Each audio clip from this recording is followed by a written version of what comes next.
Questão de residência de ginecologia do Hospital Universitário de Taubaté, lá de São Paulo, ela diz o seguinte: uma paciente de 16 anos, assintomática, procura assistência médica com história de amenorreia primária.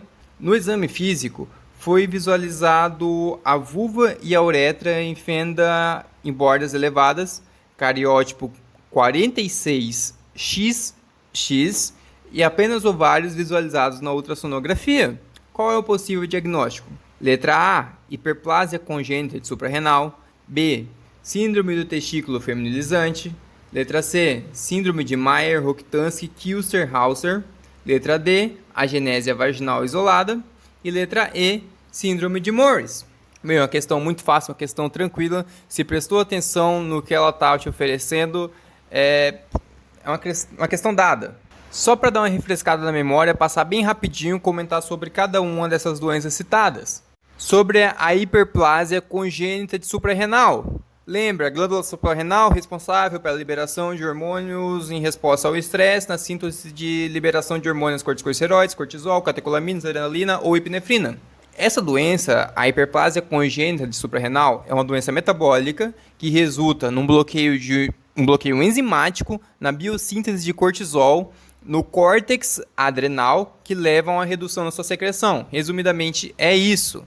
A síndrome do testículo feminilizante, que foi citada na questão B, pode confundir um pouquinho aqui, já que ela é uma síndrome que vem pela insensibilidade dos andrógenos e ela tem uma herança ligada ao cromossomo X, que afeta pacientes, atenção, afeta pacientes com cariótipo 46XY, diferente da questão dessa perguntada aqui, aonde aqui pode ter um prejuízo total ou parcial da virilização intrauterino. Nesse caso, até a sexta semana de gestação, independente do sexo cromossômico, os embriões apresentam gônadas primordiais bipotenciais, ou seja, pode ir para qualquer lado. A diferenciação da gônada embrionária indiferenciada em testículo inicia na sexta e na sétima semana de gestação e é dirigida de acordo com o fator dominante.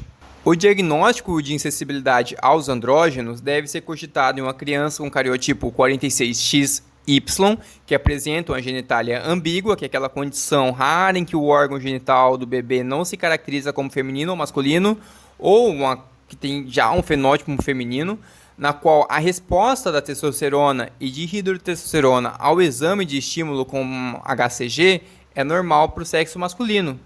E também tem uma história familiar que sugere uma herança ligada ao X. A ausência de útero aqui pode ser confirmada pela ultrassonografia pélvica, então pode complicar ainda mais para confundir nessa questão, já que tem esse ponto. Agora, a síndrome de Mayer-Rokitansky-Kuster-Hauser, espero estar falando certo, ela recebe outros nomes, como a agenésia vaginal ou a agenésia mülleriana. Ela é uma falha do ducto de Miller, que vai resultar no útero ausente, nosso caso, e graus variáveis de hipoplasia vaginal. Essa agenésia mülleriana vem junto com o cariótipo 46XX e tem níveis hormonais normais, geralmente. E ao entrar na puberdade, essa paciente desenvolve os seios, pelos pubianos, axilares, tem um alargamento da bacia, entre outras características secundárias. Ou seja, é normal que essa paciente tenha chegado a sintomas.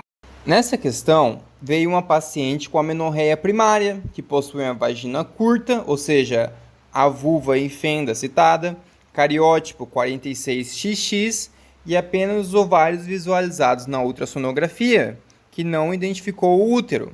Ou seja, isso são as características clássicas da Mayer-Rokitansky-Kuster-Hauser. A letra C, uma doença que vem junto muitas malformações no ducto de Miller, são responsáveis pela formação da genitália interna feminina, como também vai vir com a ausência e hipoplasia uterina dos 2/3 superiores da vagina. A tuba está anômala, mas com os ovários normais, o que vai justificar as características secundárias normais. Nesse caso, o cariótipo é 46XX.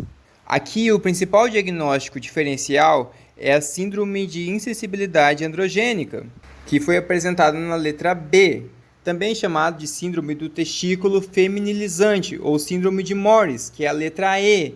Então temos aqui uma questão cheia de pegadinhas, uma questão bem clássica assim, de residência médica e bem tranquila de se fazer.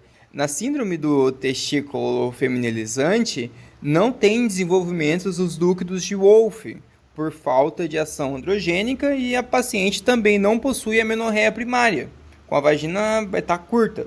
No entanto, o cariótipo é 46XY, como eu falei antes. A paciente possui testículos e não possui ovários. Na hiperplasia congênita da suprarrenal, que foi lá na letra A, o útero está presente e a genitália externa é ambígua. Não existe diagnóstico de agenésia vaginal isolada, que foi citado na letra D. Basicamente, a resposta certa e a única resposta possível é a letra C.